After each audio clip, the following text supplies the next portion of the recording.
उन्होंने बोला कि भाई यहाँ आप रिपोर्ट करने से कोई फ़ायदा नहीं है, आप बेटर ये है कि आप नहीं जाइए तो ज़्यादा अच्छा, यहाँ पे तो कोई फ़ायदा नहीं है क्योंकि आपका केस जो है या तो दिल्ली पुलिस या मेरठ पुलिस या बिजनौर पुलिस जहाँ आपको रखा जाएगा। तो सर सवाल ये बनता है, जब आप पहली बार उस शख्स से मिले जिन्होंने आपकी हेल्प की, तो उस वक्त जब आप मस्जिद में गए तो बहुत संख्या में लोग रहते हैं नमाज पढ़ते हुए। सुबह का जो डेली रूटीन होती है जिनकी, वो नमाज के लिए मस्जिद में रहते हैं, तो जब आपको वहाँ पर सबसे मिले होंगे, एक ही इंसान से नहीं मिले होंगे? नहीं, मैं सिर्फ 2 लोगों से मिला। तो जब आप इतने कंफर्टेबल हो गए, जब उनके घर पे गए, तो आपको ऐसा नहीं लगा कि यहाँ के नज़दीकी पुलिस स्टेशन तक मुझे अपनी आवाज़ पहुँचानी चाहिए? बिल्कुल बिल्कुल, मैं इतना डरा हुआ था, ऐसी दहशत में जो मेरी सिचुएशन किसी करी है, मैं इनकी अब बिलीव नहीं करेंगे। और मुझसे ज़्यादा वो शख्स डरे हुए थे जो उन्होंने मुझे वहाँ तक पहुँचाया, जो मुझे मिले थे वहाँ पर। उन्होंने मालूम है क्या बोला, आप बिल्कुल कुछ मत कीजिए, आप यहाँ से निकल जाइए। जो आदमी मेरा चेहरा ढक रहा है, छुपा रहा है कि देखना, वो कैसे बोलेगा? वो चाहते थे कि आप यहाँ से जितनी जल्दी हो सकता है निकल जाए। और आप बिलीव कीजिए, उन्होंने मुझे ना ला करके घर से एक जीन्स, उनके बेटे का जीन्स ला के दिया, शर्ट ला के दी, एक जैकेट ला के दी, समझे ना। और मुझे ये वो जो होता है ठंड में जो पहन जब पूरा यहाँ तक डर जाता वो, और मास्क ला के दिया ताकि कोई मुझे पहचान ना सके। उनका ये था कि ये बहुत ही ख़तरनाक लोग हैं, गिरोह हैं, और इस तरह की वारदात होती रहती है यहाँ पर, मर्डर कर देते हैं, पता नहीं चलता, ये वो सारी चीज़ें थी। तो एक तो मैं खुद डरा हुआ, और जब उन्होंने इस तरह की बात की तो मैं और भी डर गया। मुझे उस वक्त सिर्फ ये था कि मैं किसी तरह यहाँ से भाग जाऊँ, फ्रैंकली स्पीकिंग। बिल्कुल नहीं, या तो हो सकता शायद मैं इतनी मेरे में वो होती या ताकत होती, या फिर मैं इतना डरा हुआ नहीं होता, या मेरा भी माइंड उस तरह का होता, शायद देख लेंगे कुछ हो, तो शायद मैं सीधा पुलिस स्टेशन जाता। सर एक ये भी था कि उन्होंने आपसे 2,20,000 रुपए की वसूली भी की थी। तो क्या वो राशि आपको वापस मिली है? पुलिस ने जैसे कि जो अपराधी हैं उन्हें पकड़ भी लिया है, उनके पास एक पिस्तौल और 10,000 रुपए भी बरामद किए हैं। उन्होंने 1 लाख, उन्होंने बताया कि 1,04,000 उन्होंने बरामद किए हैं, लेकिन अब वो अपना उनका वैसे तो मुझे देंगे नहीं, वो तो पूरा वो वहाँ जाएगा पैसा। उसके बाद शायद बाद में हम अगर उनको कर रहे अपनी अपील करें तो हो सकता है शायद हो। लेकिन उन्होंने क्या किया कि मेरा फ़ोन तो उनके पास था, जैसे कि मैंने ये जो अकाउंट मैंने फ्रीज़ कर दिया था, तो वो तो नहीं खुद निकल सकता ना वहाँ से पैसे। लेकिन उन्होंने अब एक उनको कोई जानकार मिल गया होगा जो कि उन्होंने बिना उसके भी उन्होंने पैसे निकाल लिए मेरे। 21 तारीख को, ये बताऊँ आपको, 21, 22, 23 ये क्या होता है, गैलरी में हम लोग गए थे। जब मेरे को जैसा आपको भी मालूम होगा, जब सिम मुझे दिया उन्होंने, तो उन्होंने कहा साहब आप फ़ोन कर सकते हैं, लेकिन आपका जो है ये सारी चीज़ें, सिस्टम जो है वो 24 घंटे के बाद आपका वो एक्टिव होगा। उस चक्कर में उन्होंने जो है थोड़ा करके पैसे उसमें से निकालते रहे वो लोग, यहाँ तक कि 20 रुपये से स्टार्ट किया उन्होंने। 20 रुपये, 2,000, 4,000, 5,000, 10,000 ऐसे करके उन्होंने मेरे ICICI बैंक से 1,24,000 रुपये निकाले, और मेरे बेटे के अकाउंट से 1,06,000 ऐसा कुछ गया। बट सर, जहाँ तक हमने देखा है, चाहे फिल्मों में हो या टीवी शोज में हो, अगर कहीं भी वारदात होती है तो आप किसी भी नज़दीकी पुलिस स्टेशन में अगर FIR दर्ज कराते हैं तो वो FIR दर्ज होती है, और उसकी जांच और पड़ताल भी होती है कहीं ना कहीं। जब वो लोगों ने उनको पकड़े गए होंगे तो आपकी चीजें भी वहाँ से बरामद की गई होगी। तो आपको नहीं लगता कि हमारे यहाँ के पुलिस को वहाँ जाकर ये चीजों की जानकारी, मतलब क्योंकि ये आज आपके साथ हुआ है, आपके बाद भी बहुत सारे ऐसे कलाकार हैं जिनके साथ ऐसे मिसयूजेस होते रहते हैं, तो कहीं ना कहीं आपको आवाज तो उठानी चाहिए कि ये हर तरह के लोग होते हैं। मैं बिल्कुल तैयार हो गया था जब यहाँ पर आया मैं, और मैं अपनी तरफ से मैं अपने आप को मैंने संभाल लिया था, और मुझे ऐसा लग रहा था कि नहीं, अब मुझे जाना चाहिए। मेरी वाइफ ने क्लियर कट मुझे बोली, देखिए क्या होता है ना, ये जो औरतें होती हैं, आप समझ सकते हैं उस चीज़ को, आप शायद डिफरेंट और हो सकती हैं, ये डिफरेंट हो सकती हैं। मेरी वाइफ ने क्या सोचा कि कोई ज़रूरत नहीं है, अभी कहीं कुछ करने की ज़रूरत नहीं, तुम बच के आ गए। एक ही वर्ड था उनका, ये ऊपर वाले की इतनी मेहरबानी है, ऐसा कोई सोच भी नहीं सकता है।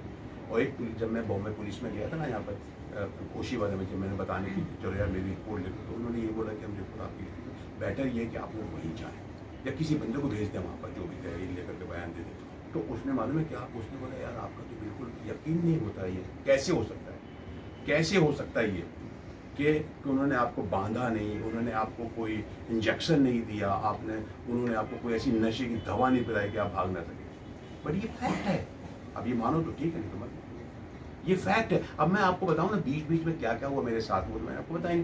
ये बीच में ये कि अरे यार तुम्हारी तो वो फिल्म थी, तुम्हारा वो बहुत, ये तो पाकिस्तान का कौन सा तुम ये तो गदर गदर में वो सनी देओल का दोस्त बनते तुम ही ना, वही ना, उसको निकालते हैं वहाँ से। अरे सारा सब हमको मालूम है, वो वेलकम का तुम्हारा एक टांग नकली है, इस तरह की बात हो रही है।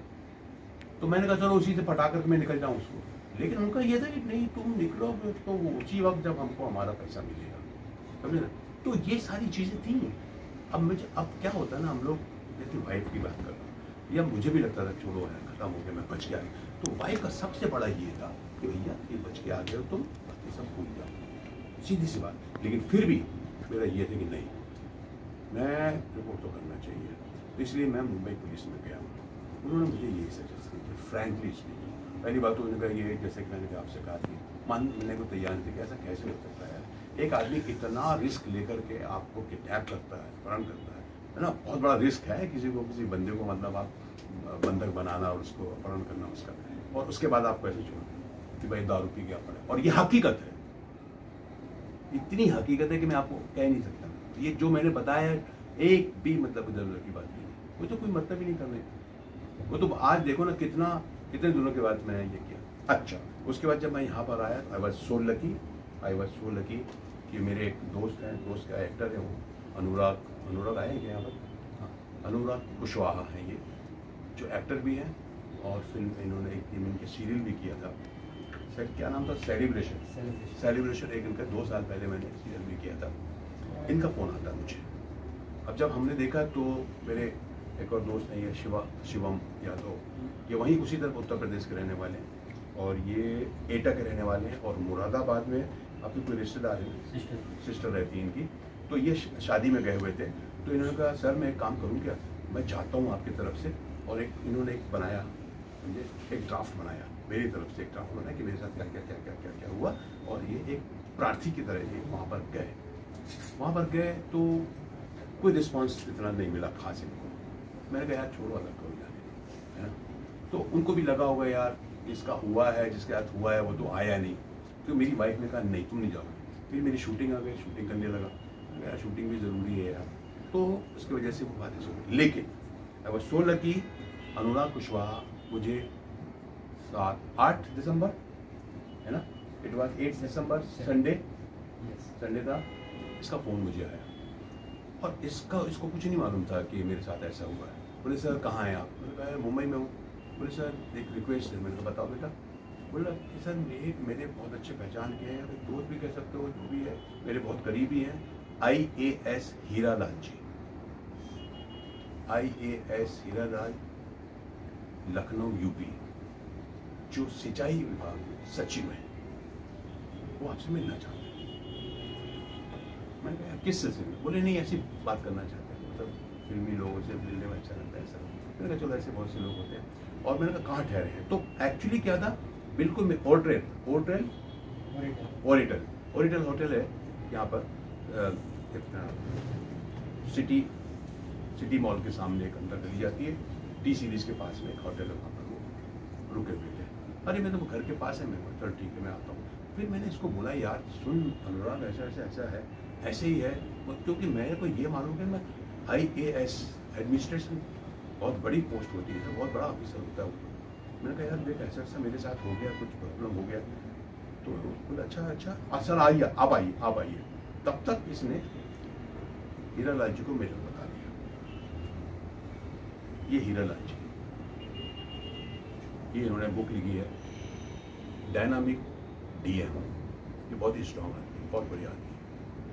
इनसे मेरी मुलाकात हुई होटल में, और इन्होंने कोई ऐसी वैसी बात नहीं, उन्होंने बोला ये बताओ तुम्हारे साथ हुआ क्या। और मैंने जो आपको बताया वो बताया। अच्छा मैंने कहा मेरा आदमी बंदा गया भी था। बोले नहीं यार ऐसा नहीं होता है, चलो ठीक है कोई बात नहीं। फिर उन्होंने एक फ़ोन लगाया किसी को, उन्होंने फ़ोन लगाया और पूछा कि ये बताओ यार बिजनौर SP कौन है। तो वहाँ से मुझे पता चला कि भाई वो अभिषेक झा है। मैंने उनको फ़ोन लगाया, उनको बोलो आइए साहब हीरालाल जी बात करना चाहते सर। 2 मिनट में SP का फ़ोन आया, और उन्होंने वही बात मेरे सामने बोली कि यार तुम्हारे स्टेट में क्या हो रहा है। मुझे सर क्या हो गया? फिल्मी कलाकारों को अपहरण हो रहा है, किडनैप हो रहा है, ये कितनी शर्म की बात है यार, हमारे स्टेट की बात है। ऐसे यूपी में कौन कलाकार तुम्हारे पास यहाँ पर आकर बदनाम कर रहे हो और इसका इस क्या बात कर रहे हो? हाँ और ऐसा हो, क्या हुआ सर, ऐसा ये वो करने का।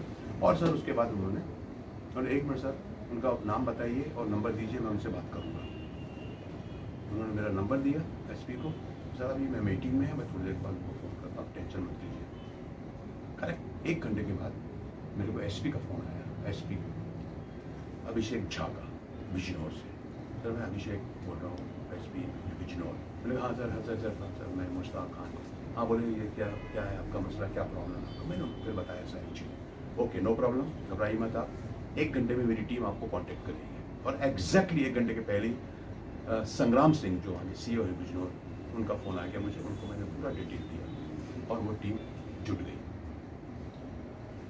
तो हीरालाल जी के फ़ोन से कह सकता हूँ मैं बहुत ज़्यादा मतलब मुझे मदद मिली और उसके बाद काम शुरू हो गया। और उसके बाद अभिषेक झा, संग्राम Singh CO city, mister Uday Pratap जो वहाँ के इंस्पेक्टर हैं, सचिन मलिक वो परवीन मलिक, ये लोग सब जो है पूरी टीम उनकी जुट गई। और आप बिलीव करेंगे उसके बाद इन्होंने बहुत ज़बरदस्त काम किया, बहुत जल्दी काम किया। और उसके बाद मेरी शूटिंग थी इंदौर में, मैं चला गया। फिर मुझे इंदौर में इनका मैसेज मिला कि सर आप जो है ना आपको आना पड़ेगा शिनाख्त के लिए, और आपको यहाँ एक बार आपको आना ही पड़ेगा। फिर वहाँ से फिर मैं 14 तारीख को शूटिंग थी, मैं 14 तारीख को चला गया बिजनौर, दिल्ली गया। दिल्ली से मेरे दोस्त आ गए, सिकंदर भाई, उन्होंने मुझे लिखा कि बिजनौर गया। इस तरह हम लोग बिजनौर जा कर के उन्होंने पूरा मुझे बताया, टीवी में बताया ये लोग पकड़े गए। तब तक 4 लोग पकड़े गए थे, मुँह पे कपड़ा था, लेकिन उन्होंने मुझे टीवी में बताया ये मैं कहा सर ये सब था, ऐसा हुआ। उसके बाद फिर मैंने एक वीडियो बाइट भी दिया वहाँ पर, उनकी तारीफ भी की कि आप लोग इतनी जल्दी, मुझे उम्मीद नहीं थी, मुझे बिल्कुल उम्मीद नहीं थी कि ऐसा इतनी जल्दी होगा। और फिर उसके बाद वो अभी तक मुझे अपडेट कर रहे हैं। फिर ये 4 लोग पकड़े गए, तो उसके बाद पाँचवा कोई भाग रहा था, कुछ था, तो उनको गोली मारी थी पैर में, वो भी उन्होंने बताया वीडियो। फिर आज उनका फिर फ़ोन आया था, आकाश बोला करके कोई, उसको पकड़ा उन्होंने, उसका मुझे उन्होंने फ़ोटो दिया, ये इसको भी हमने गोली मारी पकड़ी हमारी। और इस तरह से 2 या 3 अभी जो भी आरोपी और बाकी है। सर आखिरी में यही पूछना चाहिए कि आपके साथ